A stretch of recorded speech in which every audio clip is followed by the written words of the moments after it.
రాష్ట్ర జీవనాడి పోలవరం ప్రాజెక్టును బ్యారేజీగా మార్చే కుట్రకు చంద్రబాబు పాల్పడుతున్నారని మాజీ మంత్రి వేణుగోపాలకృష్ణ మండిపడ్డారు. మీడియాతో మాట్లాడుతూ తన స్వార్థ ప్రయోజనాల కోసం పోలవరం ఎత్తు తగ్గించేందుకు కేంద్ర ప్రభుత్వం వద్ద చంద్రబాబు రాజీ పడ్డారని ఆగ్రహం వ్యక్తం చేశారు. చంద్రబాబు నాయుడు గారు అధికారంలోకి వచ్చాడు.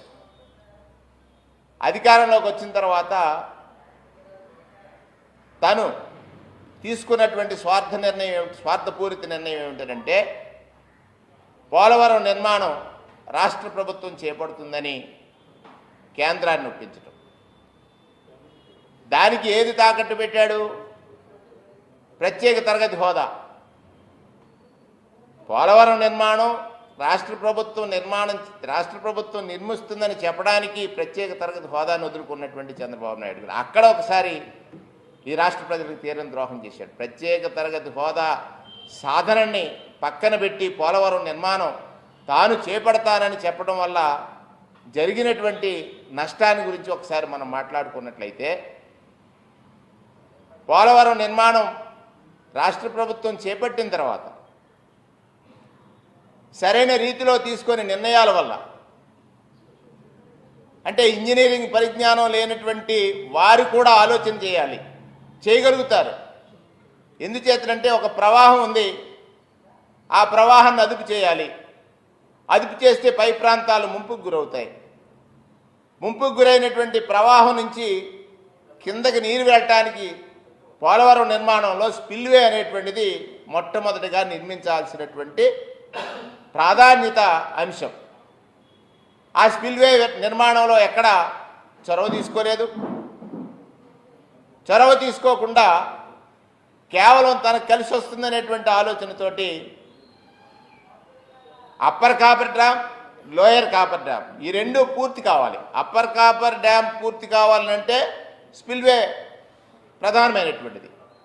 లోయర్ కాపర్ డ్యామ్ ప్రారంభించేశారు, అప్పర్ కాపర్ డ్యామ్ ప్రారంభించేశారు. మధ్యలో డయాఫ్రామ్ వాల్ వేసేశారు. డయాఫ్రామ్ వాల్ వేసి వరదలు వచ్చే సమయానికి అప్పర్ కాపర్ డ్యాంలో స్పిల్వే లేని కారణం చేత రెండు గ్యాప్స్ వదిలితే హెవీగా వచ్చినటువంటి వాటర్ ఫ్లడ్ టైంలో ఈ ఏదైతే కాపర్ డ్యామ్ ఉందో ఆ కాపర్ డ్యామ్ మీద ప్రెజర్ పడి కవర్స్ అయిపోయాయి. ఆ నష్టానికి కారణం ఎవరు? చంద్రబాబు నాయుడు గారు కాదా?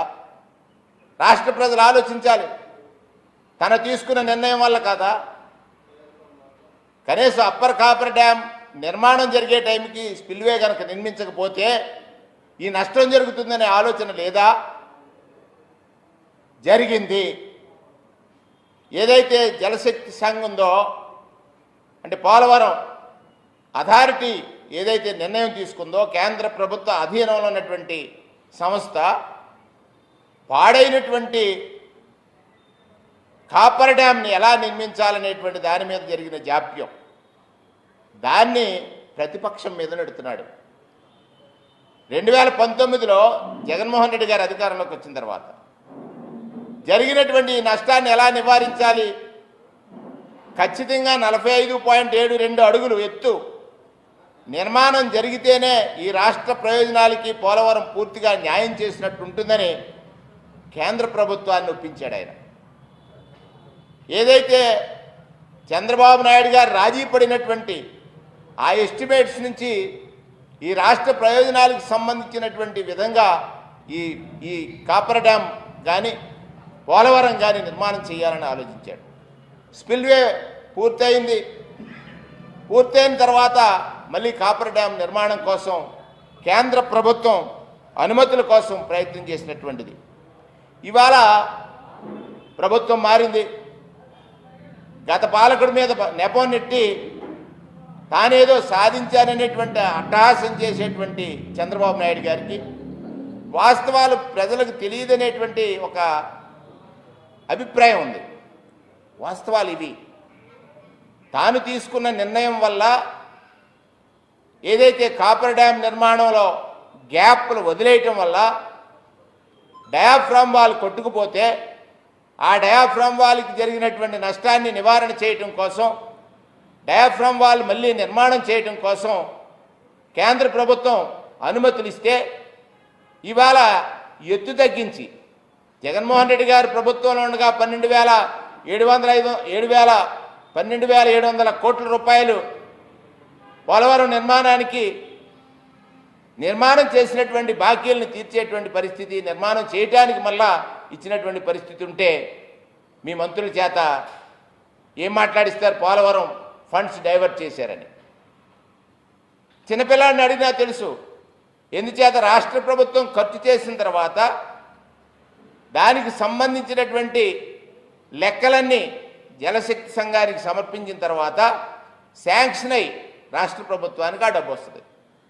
దానిలో జగన్ గారి మీద ఏదో బురద వేయాలనేటువంటి లక్ష్యంతో పోలవరాన్ని వాడుకోవాలనేటువంటి ప్రయత్నం చేస్తూ ఉన్నారు. ఇక్కడ తీరని ద్రోహం చేసే వ్యక్తి ఎవరు అని అంటే చంద్రబాబు నాయుడు గారే.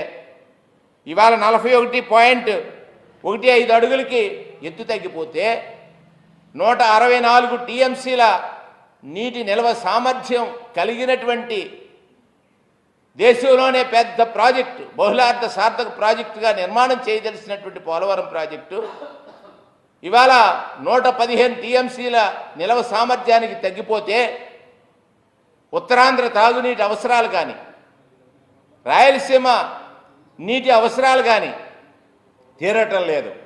దీని డైవర్షన్ కోసం నదుల అనుసంధానం అంటారు. ఆ రోజు కూడా ఒక ద్రోహం చేశారు నాయుడు గారు. పోలవరానికి ఇంపార్టెన్స్ ఇవ్వకుండా పట్టిసీమ నిర్మాణం అన్నారు. అందులో కమిషన్ల కోసం పట్టిసీమ నిర్మాణానికి ప్రాధాన్యతనిచ్చాడు. 1,200 కోట్ల రూపాయలు ఖర్చు పెట్టి పోలవరం కాలువల నిర్మాణంలో వారి అనుయాయుల చేత కేసులు వేయించి పోలవరం నిర్మాణాన్ని అడ్డుకున్నటువంటి పరిస్థితులు కూడా మనం చూసాం. ఇవాళ